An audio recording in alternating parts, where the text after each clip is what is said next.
السلام علیکم ورحمۃ اللہ وبرکاتہ۔ محترم سامعین، دعا کے ذریعے انسان کی تقدیر بدل جاتی ہے، کیونکہ اللہ تبارک و تعالی دعا کے اندر وہ تاثیر اور قوت رکھے ہیں۔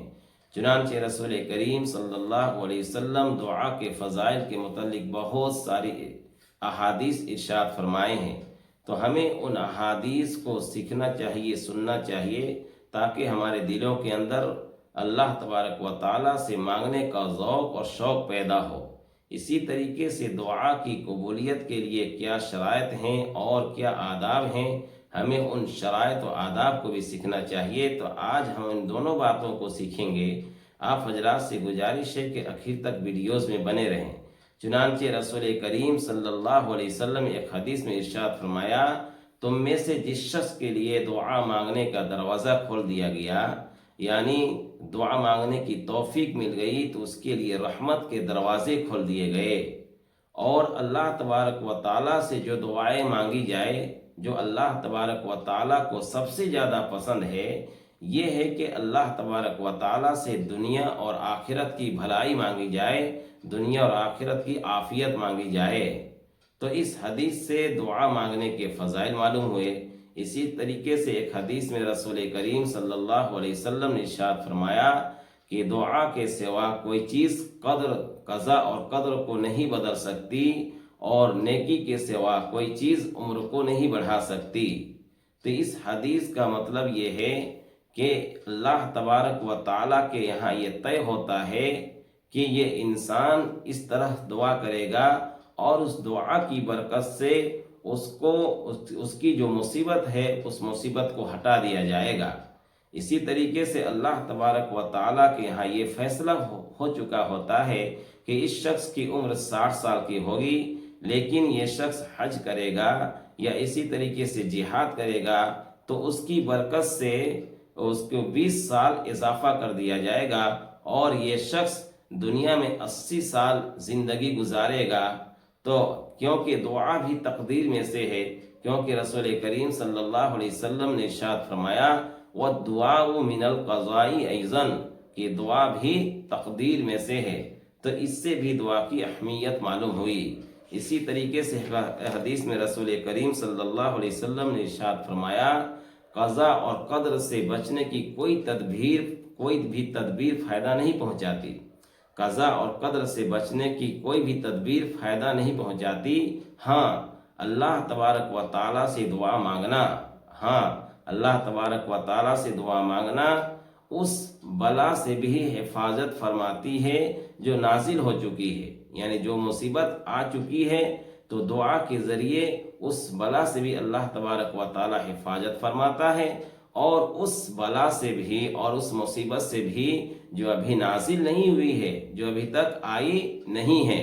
بے شک اللہ تبارک و تعالیٰ کے یہاں سے جو بلا آنے والی ہوتی ہے، ابھی تک آئی نہیں ہے، آنے والی ہوتی ہے، کہ دعا اس سے جا ملتی ہے، دعا اس سے جا ملتی ہے، یعنی کس سے؟ قدر سے۔ اور ان دونوں میں قیامت تک کشمکش یعنی ہوتے رہتی ہے، اور انسان اپنی دعا کی برکت سے اس سے نجات پا جاتا ہے۔ تو یہ ہے دعا کی اہمیت، کہ ایک انسان کو دعا کیوں کرنی چاہیے۔ اسی طریقے سے نیکسٹ حدیث میں اللہ کے رسول صلی اللہ علیہ وسلم نے ارشاد فرمایا کہ اللہ تعالیٰ کے یہاں دعا سے زیادہ کسی چیز کی وقعت نہیں، اور کسی چیز کی اہمیت نہیں۔ اسی طریقے سے ایک حدیث میں رسول کریم صلی اللہ علیہ وسلم نے ارشاد فرمایا کہ من لم يسأل اللہ یغضب علیہ، کہ جو شخص اللہ تبارک و تعالیٰ سے سوال نہیں کرتا، اللہ تبارک و تعالیٰ سے نہیں مانگتا، اللہ تبارک و تعالیٰ اس سے ناراض ہوتے ہیں۔ یہ اللہ تبارک و تعالیٰ کی کتنی بڑی رحمت ہے، اور اللہ تبارک و تعالیٰ کی کتنی بڑی مہربانی ہے کہ اللہ مانگنے سے خوش ہوتا ہے اور نہیں مانگنے سے ناراض ہوتا ہے۔ دنیاوی دستور کیا ہے؟ کہ دنیاوی دستور یہ ہے کہ اللہ جس سے مانگا جائے، اگر بار مانگا جائے تو آدمی ناراض ہوتا ہے، اور نہ مانگا جائے تو خوش ہوتا ہے۔ لیکن اللہ کی ذات کتنی بڑی ذات ہے کہ اللہ تبارک و تعالیٰ سے مانگنے سے خوش ہوتا ہے، اور نہیں مانگنے سے ناراض ہوتا ہے۔ اسی طریقے سے ایک حدیث میں رسول کریم صلی اللہ علیہ وسلم نے ارشاد فرمایا کہ دعا مومن کا ہتھیار ہے، دعا مومن کا ہتھیار ہے، دین کا ستون ہے اور آسمان و زمین کا نور ہے۔ تو اس لیے اللہ تبارک و تعالیٰ سے دعا کرنی چاہیے تاکہ ہماری دعا اللہ تبارک و تعالیٰ کے یہاں کیا ہو، قبول ہو اور ہماری نجات کا ذریعہ ہو اور ہم دنیا اور آخرت میں عافیت و سکون کے ساتھ رہیں۔ لیکن اب دعا کی قبولیت کے لیے کیا شرائط ہیں اور ہماری دعائیں کب قبول ہوں گی، تو اس کے لیے چند باتوں کا جاننا ضروری ہے، اس کے لیے چند باتوں کا جاننا ضروری ہے۔ اس میں سے پہلی چیز یہ ہے دعا مانگنے کا، یہ کہیے رکن میں سے ہے کہ اللہ تبارک و تعالیٰ سے جب بھی مانگا جائے تو اخلاص و للہیت کے ساتھ مانگا جائے، کہ اللہ تبارک و تعالیٰ سے اخلاص اور للہیت کے ساتھ مانگے، ہمارے دل میں اخلاص ہو، خلوص ہو۔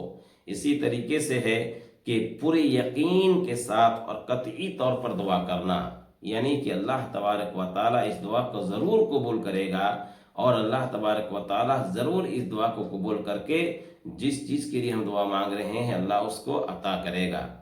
اسی طریقے سے ہے کہ دل کی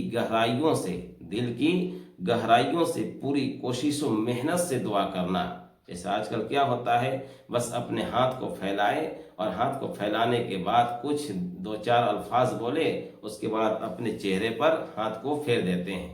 تو اس طرح سے نہیں، بلکہ دل کی گہرائیوں کے ساتھ اللہ تبارک و تعالیٰ سے دعا کرنی ہے۔ تو یہ تین چیزیں جو بیان ہوئی، نمبر 1 اخلاص کے ساتھ، نمبر 2 پورے یقین کے ساتھ، اور نمبر 3 دل کی گہرائیوں کے ساتھ، یہ کہیے یہ دعا کی قبولیت کے رکن ہے۔ اب دعا کی قبولیت کے لیے کچھ شرائط ہیں۔ شرائط کیا ہیں؟ کہ کھانے پینے پہننے میں حرام چیزوں سے بچنا ہے، ہمارا کھانا بھی صحیح ہو، ہمارا پانی بھی صحیح ہو اور ہمارا پہننا بھی صحیح ہو، یعنی حلال چیز ہو تو ہماری دعا قبول ہوگی۔ اسی طریقے سے ہے کہ کسی گناہ یا قطع رحمی کی دعا نہ کرے، کسی گناہ یا قطع رحمی کی دعا نہ کرے، یعنی گناہ کا مطلب یہ ہے کہ اللہ مجھے چوری کرنے کی ہمت عطا فرما، تو اس طرح سے دعا کریں گے تو یہ دعا قبول نہیں ہوگی۔ اسی طریقے سے قطع رحمی نہ ہو، قطع رحمی کا مطلب رشتہ توڑنے والی دعا نہ ہو۔ اسی طریقے سے جو چیز روز اول سے ہو چکا ہے، جو چیز روز اول سے ہو چکا ہے اس چیز کے خلاف دعا نہیں کرنا چاہیے۔ مثلا یہ نہ کہے کہ جیسے ہم مرد ہیں تو مرد یہ دعا نہ کرے کہ اللہ مجھے عورت بنا دے یا مجھے جانور بنا دے، تو یہ روز اول سے ہو چکا ہے۔ اسی طریقے سے ہم جس خاندان میں پیدا ہوئے ہیں، اب ہم کہیں کہ ہمیں سید خاندان میں پیدا کر دے تو یہ چیز نہیں ہوتی، اس طرح سے دعا نہیں کرنی چاہیے۔ اسی طریقے سے ہے کہ دعا میں حد سے تجاوز نہ کرے کہ کسی محال اور ناممکن چیز کی دعا کرے، یعنی حد سے تجاوز نہ کرے، کسی محال جو چیز ہونے والی نہ ہو اس کے لیے دعا نہ کرے، ہے نا، اور جو ناممکن امر ہے اس کے لیے دعا نہیں کرنی چاہیے۔ اور نمبر 4 پر ہے کہ دعا کی قبولیت میں جلد بازی نہ کرے، دعا کی قبولیت میں جلد بازی نہ کرے۔ تو یہ مختصر سی ویڈیوز تھی، مختصر سی باتیں تھی جو آپ حضرات کے سامنے پیش کیے۔ اللہ ہمیں ان باتوں پر عمل کی توفیق عطا فرمائے۔